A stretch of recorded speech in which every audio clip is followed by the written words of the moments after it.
the pig at full forward. Rockcliffe, gee, that was strong by Rockcliffe. That is a terrific goal. Fantasia or Fantasia? A roaming Orazio. I wonder how far we've got to go back to see when time on was allowed for a pig on the ground. Welcome to episode 17 of Rock the Razbah. We are back. I have my co-host officially back, Orazio Fantasia. Thanks for joining me. Thank you, Rock. Did you miss me last week? I did. Daniel Norton was very good, very good. We heard that he was elite, and he set the standard, and we've got to follow in his footsteps. But we'll get to that a little bit later. You're feeling better, though. You were sick in bed last week. Mate, I couldn't get out of bed. Had the old the flu. Got me down, so only got out of bed Sunday. The man flu. Before we introduce our guest, it's important. A couple of big announcements out of the football club. AFLW captain. Aaron Phillips wearing the number 1. Very good. No, very emotional video as well. So that was something the club did really well. And of course, yesterday we seen Stephen Motlop retire, hung up the boots after 217 odd games. Yeah, it's always sad when you see a player retire and come to the end. You know, Motts is one of the funniest blokes I've come across in my time. I know you two would have run amok together, but yeah, we're going to miss Motts, that's for sure. Yeah, so that's very sad news. But let's move on to our guest, none other than the great Ollie Wines. Thank you, boys. Excited to be here, finally. So he doesn't need too much of an introduction. 200 games on the weekend, 86 goals, pick number 7 in 2012 AFL National Draft. I think it was Ken Hinkley's first selection at the football club when he took over as senior coach. Hailed from a great country town in Victoria, Echuca there. 107 Brownlow votes to the end of 2021, including a record 36 on his way to winning the 2001 Brownlow medal. Best and fairest as well, twice runner-up, All-Australian in 2021. We could go on all day about his footy resume, but how you feeling, Wal? Very excited to be here. I've listened to a lot of the pods, so finally to get the call up. Nort's tapped me on the shoulder yesterday, I think it was, so you mustn't have been able to get anyone. And I've come in. That's not true. No, you had plenty of guests lined up, but glad to be here.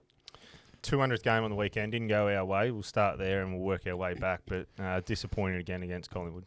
Yeah, it certainly was. It was, I guess, one of those games that we've had so many of this year where we perhaps could have won it, and little things cost us, skill execution, defence at times, and I think those little moments in those close games against those good teams are going to cost you. So it unfortunately has been a story of our year. So many losses under sort of 1 or 2 goals that are eventually going to make us miss finals. But look, we've still got 3 games to go and a lot to get out of the year.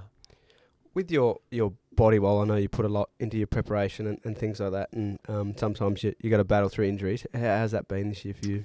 Yeah, it's probably been one of my toughest years. I think every footballer this time of year is pretty battered and bruised, and it's sort of about managing you throughout the week to be able to maximise what you get out on the weekend. So I think there wouldn't be too many footballers floating around in the AFL at the moment this time of year that aren't hurting, but it's getting to game day and being able to give as much as you can. As a supporter out there, there's plenty of noise around the way we've played this year. It's almost been the same playbook. We give up this huge lead, we fight our way back, get our nose in front, and then just fall short. Is there anything in that? Like, how have you reviewed that throughout the year? Is it something that's going wrong in that particular moment, or is each game been different?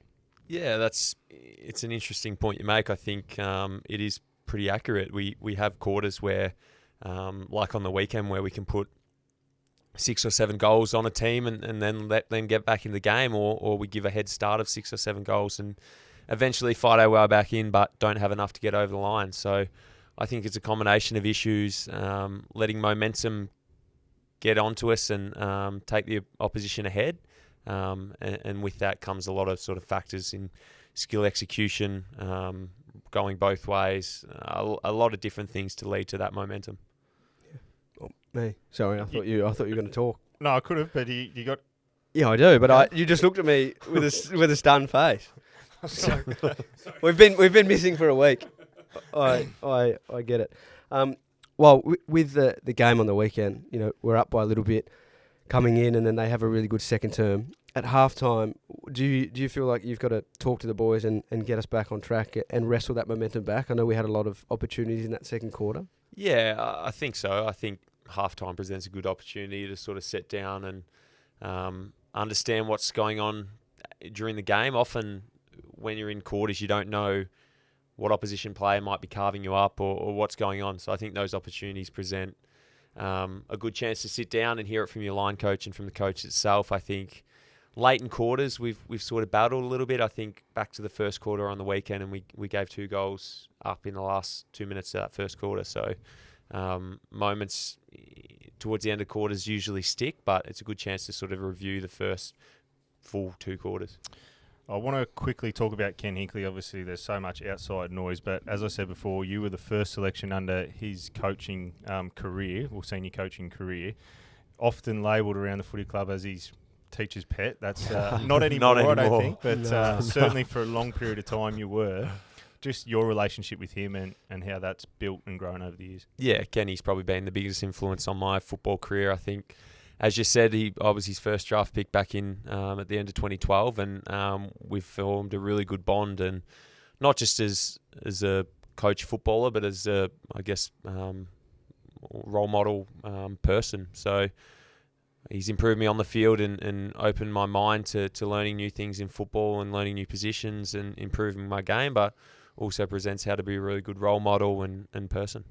Coming from Victoria, was he someone, and when you came over, is he someone that you lent on for missing home or anything like that? Yeah, certainly. I think that's one thing he understands better than anyone. I think he's able to manage that, and not just with me back then, but to this day, I see the young interstate players come over, and Ken understands what they're going through and provides them opportunities to go home and visit their family, friends, and make their, I guess, transition a little bit easier. And I think without a coach who was so understanding with me back in 2013, my first year, I don't think I would have lasted here. I think he created the environment where it wasn't sort of you're here, you're on your own. You're still connected to your family and your friends back home, but you're getting your best out of your football here. So I think that's one thing, credit to Kenny and the footy club's been really good in that area, and it's helped us retain interstate players. I think players from interstate, we've got the confidence to draft, and we know that they're going to have long careers here. You grew up in Echuca on the river in country Victoria. Let's go back to where it all started for you, Tony and Jane, your parents. Was it always footy? Talk about growing up in Echuca. Yeah, not far from you, Rock. So I wish I'd have known you as a 12-year-old. You're probably a bit older than me, but no, I love my childhood. I had a really fortunate childhood. Mum and Dad worked hard to provide me and 2 older sisters and younger brother with everything that we needed. Played, obviously, football in the winter, but then summer, I'm a star tennis player, I'll tell you that. Water skier, obviously, brought up on the river, water skiing, fishing, a little bit of cricket. I'm not real flash at cricket, but anything I think in sporting terms I like to have a crack at, and whatever that was, I was happy to go at it. What do they mean to you? I mean, obviously, your old man, I see him, he gets over here a lot and when he can. What do they mean to you, your family? Everything to me. I think the sacrifices my parents have made for me from an early age, and not just my parents, but like my grandparents used to do a lot of driving, a lot of kilometres to get me to where I am today. And I guess now I see the looks on their faces and my siblings as well, like instances on the weekend where I play my 200 to see how proud I've made them, and everything I'm doing is representing them. It puts a smile on my face. So, my journey is as much as their journey. They invest so much into it. So that sort of drives me. Yes, we didn't get the silver spoon that you got. Everyone that grows up in the country and makes it to the big time know how Exactly much right. your family's got to make to travel, and Ollie is spot on there, hit the nail on the head. But I want to take you back to the water skiing. I tried it over the summer, and it's one of the hardest things to do. You wouldn't have got up. I eventually did. I was carrying a little bit extra weight, but it was certainly a lot harder than I thought. But when you grow up with it, is it just something that comes naturally to you now? Yeah, it is. It's something that we do from we're 6 or 7.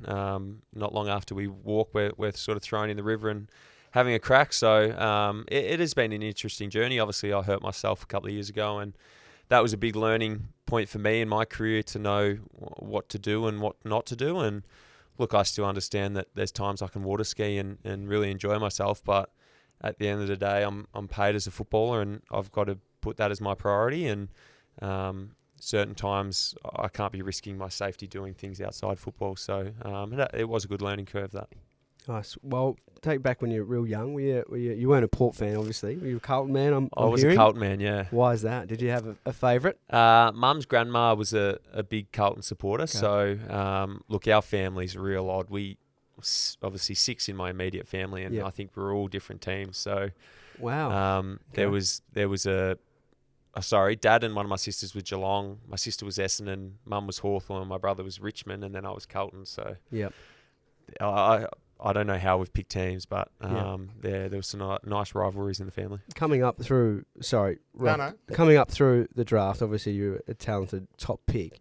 Did you want to go to Carlton? Was that ever a thing? Were they? Yeah. So my great uncle actually played for Carlton. He played in the 1945 grand final, that's known as the Bloodbath, and it was actually before the Norm Smith, and apparently he was best on the ground. So I've always known about him. Wow. He had the surname Wines, Clinton Wines, and always sort of followed his journey. And that was, I guess, a little bit of a driving force behind me wanting to go there. And obviously, a club you support, you always want to go there. But, interstate was probably never on the mind. You probably always think at the time and in the draft interviews, I'm happy to go anywhere. That's what you tell them. But at the end of the day, you probably would rather stay in your state. Yeah. But for me, it didn't turn out, and I probably thought I'd still be back in Victoria, but here we are, and I love this club, and I'm still here. There's another AFL footballer that you grew up and very close with. We know him affectionately as Jake Viney. His name's Jack, but you sledged him, didn't you? We know him as Jake Viney, you and me, Ollie, but you're two of the most competitive players in the competition now. I don't think anyone could dispute that, the way you go about it. Was that all it was when you were growing up? Was it just one-on-ones instead of a kick-to-kick? Yeah, it was. And we are competitive, but Jack's just, he's a bit screw-loose competitive. So back in growing up, like he was different. He was most athletic and bit bizarre human being. Like the stuff he'd do on a trampoline as like a 12-year-old, like he'd do double backflip twists, and he'd end up falling off and hitting the house, and Mum had to stitch him up and riding. I followed him into a barbed wire fence on Modi's one day. He was riding a motorbike. Wow. It was a broken fence, and it sort of clotheslined us both. And he's as tough and ruthless and screw loose as I've seen, but you can see it in his footy. He's one guy that you love to go to war with. You're very similar. I know that you're saying you're not screw loose, but you certainly have the white line fever. Once you cross that, you turn into an absolute beast, a completely different person to what you are off the field. I would say off the field you're soft and caring and actually, well, not in a bad way. No, I agree. In a really good and personal way. I wish I was a bit like that off the field, but you just turn into a completely different person. Was that always something that was there? Yeah, I think I'm just really competitive, and I am competitive in most things. It doesn't have to be sort of sport related. Olivia, my girlfriend, tells me all the time that I'm far too competitive and just little things around the house and that. But I just don't like losing, and I'm a professional footballer. This is my life, and it's the one thing I really want to win. And I guess getting that opportunity every week to cross that white line and have 18 people against you, and you want to be the one who wins. I think I really like that, and I enjoy that battle. Let's talk away from footy. Well, what are you passionate about? Everyone knows you love your planes and your aviation. Yeah, no, I'm a bit of an av geek, so that keeps me busy. I haven't flown for a few years since the start of COVID. Yep. I had just started some new training out at Parafield to convert a license, so I'm looking forward to getting back into that perhaps in the off season. I've just started uni, so construction management degree at Uni SA that I'm doing online, which I really enjoy. Dad's a builder, so sort of always been a passion of mine, being around him. Played a little bit of golf, not good golf, but golf. So Rocky and I are down at Grange Golf Club, and we like to get down there occasionally and have a whack around. What else do I do? I love walking the dog. I bought an electric scooter not long ago, so the dog gets walked about 3 times a day, and I don't think she likes it, but I just like being out and about and out in nature. He gets dirty on himself on the golf course too. Does he? Competitive on the golf course as well. Does But he throw the toys out of the cot? is that what? Yeah. Well, he can. He certainly Snap can. the toys. No, he's not too bad. But you speak about that. Is that because you've had to find the balance? You spoke before about when you could get away and do your water sports, and you would probably. You've said in hindsight you did it at the wrong time of year. January, I think it was, when you dislocated your shoulder that time. Is it like walking the dog? Is that something that you use just to get your mind completely away from footy and refocused on who you are as a person? Yeah, definitely. All those little things that perhaps look not very big to other people, I think for us who are immersed in football 24 hours a day, 7 days a week, you've got to find moments to sort of get away from that and clear your mind. So little things like that, or sitting down and doing some study, or something as little or minute as playing PlayStation just to get your mind off footy. I think it's really good for mental health, and our club has a really strong development program with Paul Stewart and Justin Westhoff, and they really ensure that you're doing something to further yourself off field. Obviously, football lasts for a certain amount of time, but if you have a long career these days, which is probably 10 years, you've still got so many years before you got to retire. So you want to get the most out of your football career on the field, but also personal development off it. Just before I let you go and ask the next question, you speak about life after football. Have you given that any thought or consideration what you'll do? Yeah, no, I'd love to get into business with Dad. Dad's sort of getting to the end of his sort of working life, and my brother and I are keen to sort of take it to the next step. So he's a commercial builder in Melbourne. So the natural process would sort of be my brother take over in the next couple of years, and then when I'm sort of wound up in football, hopefully we'll live back to Melbourne. She's obviously an Adelaide girl, so we'll see what happens there. You probably miss one thing that you're passionate about, and I want to say to everyone, gamble responsibly. But you and Rock are into horses together. You've got a horse together, is that right?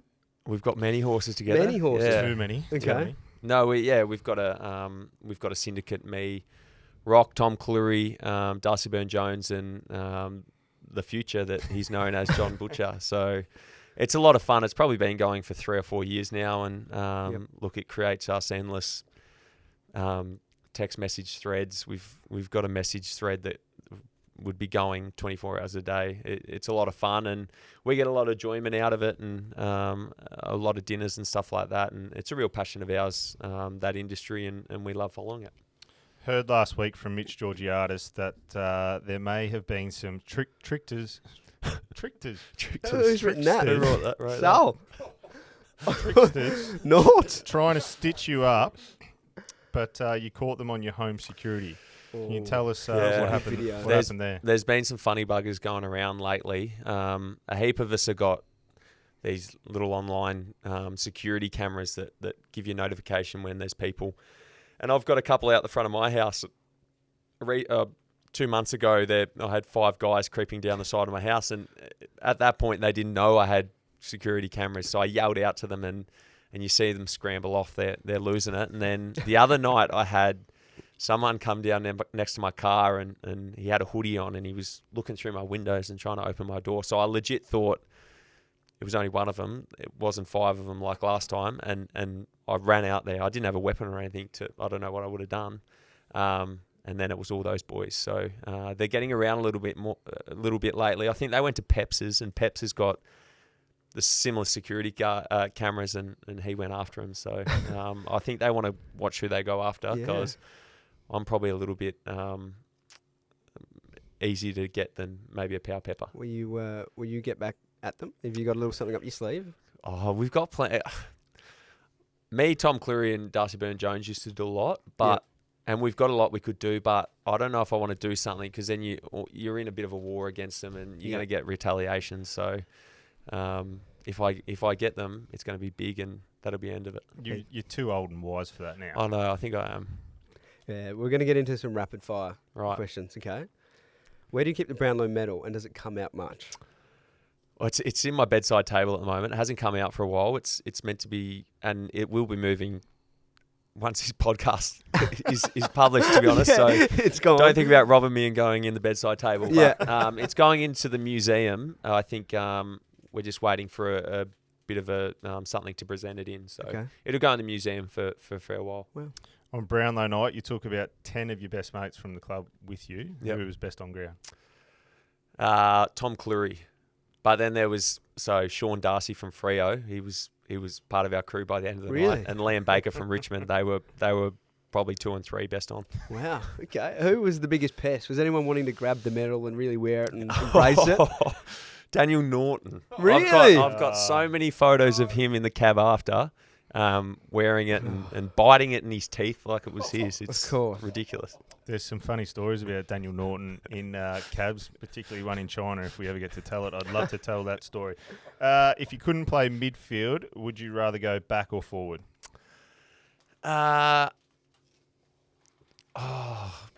Look, I'd love to play back, to be honest. I don't think I'm quick enough to play forward to sort of play one-on-one, and backline you seem as though you can just drop off and help each other out. So It's easy, isn't it? Yeah, it's easy. Yeah. I'd go back. Forward's hard, Raz. I know, It's mate. so I hard. tell Rock all the time, and he laughs at me.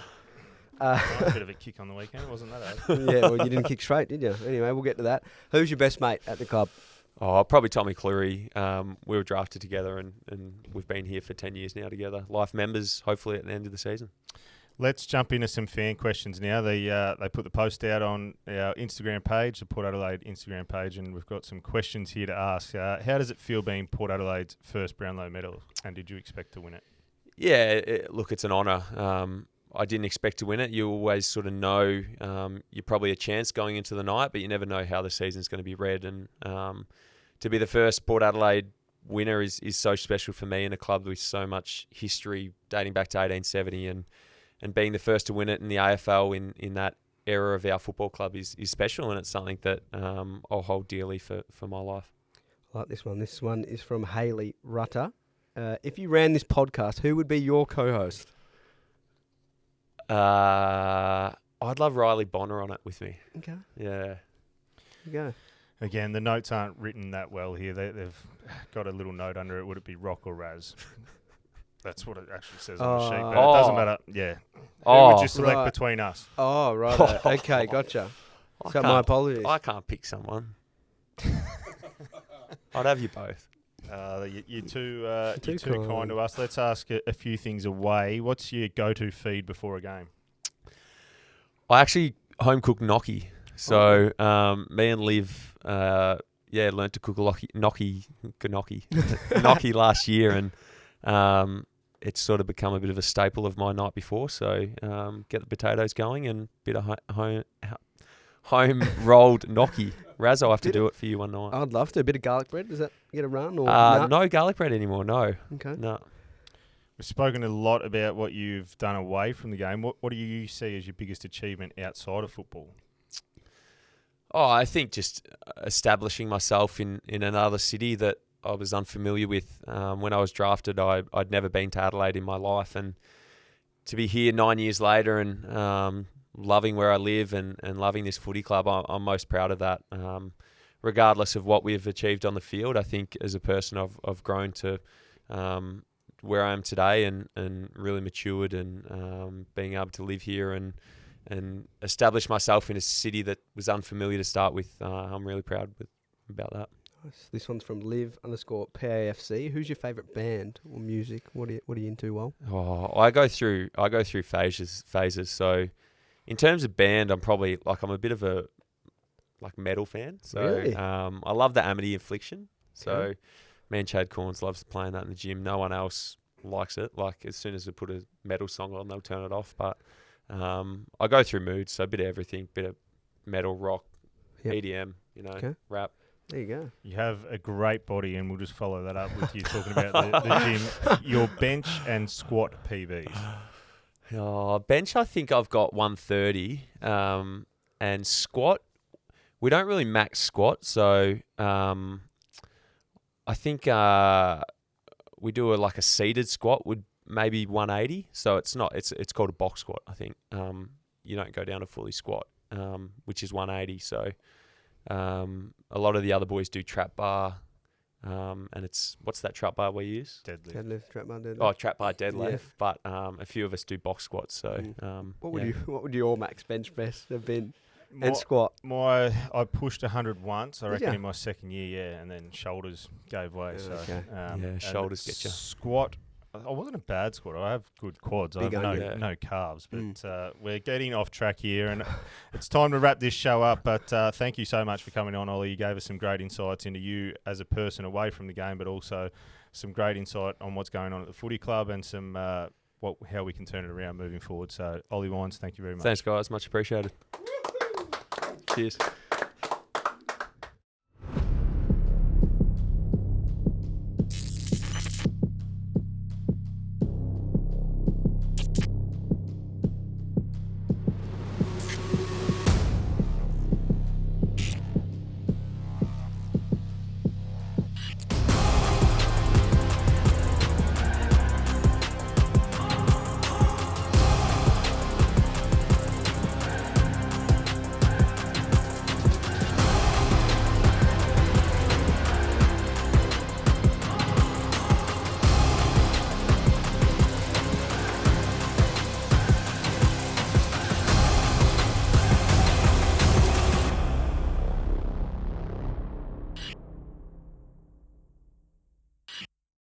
Okay, welcome back to Rock the Razbah. Walt, thank you very much for sticking around. No worries. We appreciate I'm that. very eager. Yeah, you're eager to see what's about to happen. Yeah. Oh, Rock, I was away last week, obviously. Yeah, Do you you want- were. you You were wanna- sick. You want to talk through the KFC? Yeah, Friday night footy brought to you by KFC last week. We made the bet, and I actually tipped Fremantle to win, and Norts went with Melbourne, so they got blown away. And I'm a little bit nervous about Are this you? challenge because every Why? time I have to do one, it Yeah. seems to be a lot worse than when you have to do one. And that's not my fault. That's the creators of the show. But obviously, you're not seeing the game well enough. Clearly, Well, clearly I'm not. yeah. And I think it's only fair that we morph you into someone who sees the game very clearly. Okay. One of your favourites. Yeah. I've got this towel. You might want to wrap this around your neck. Put that on your neck. That's fine. Just put it on your neck. It's all good. We've got a bit of temporary blonde. It rinses in and then rinses out, but we it feel like doesn't. it does, It does not. There's no way I'm dyeing my hair. mate. It goes in. It does not go in and go out. It does, It doesn't. Iconic blondes. mate. It's Give me a look at the packet. Kane sees it well, and you see it well. That's I'm not. I'm not. why I'm not doing it. it just absorbs for It 4 lasts minutes, up and to then 4 weeks. There's no way I'm doing the challenge. I have to doesn't. be on professional stuff. There's no way I'm doing that. I've just read the side, Daniel. just a tip. No, thank you. No, you're not. You Yeah. touch me and I'll just walk off. I'm not doing it. get the paste ready. There's no way, Norts, I'm doing that. Sorry, fans out there, but there's no way I'm bleaching He's my pick hair. and choosing. Isn't he? Yeah, Absolutely on. There is no way. If that touches my hair. Oh, yeah, it doesn't look too bad. mate. Anyway, thanks. moving on to this week, let's talk about the Commonwealth Games. We had a guest on a couple of weeks We ago. did. The great man, Carl, and what's he won 3 gold so far? He's just dominated Port Adelaide ambassador, and hopefully he makes it back from over there for this weekend's game, I believe. I think he's going to try and get to the game Is he? this weekend. Is there anything else you want to talk about before we move on to this week's challenge? Probably what Walls, I think, has got something on his mind he wants to talk I about. believe you ventured up to Broken Hill on the weekend and pulled the boots on for the first time. Yes, I did.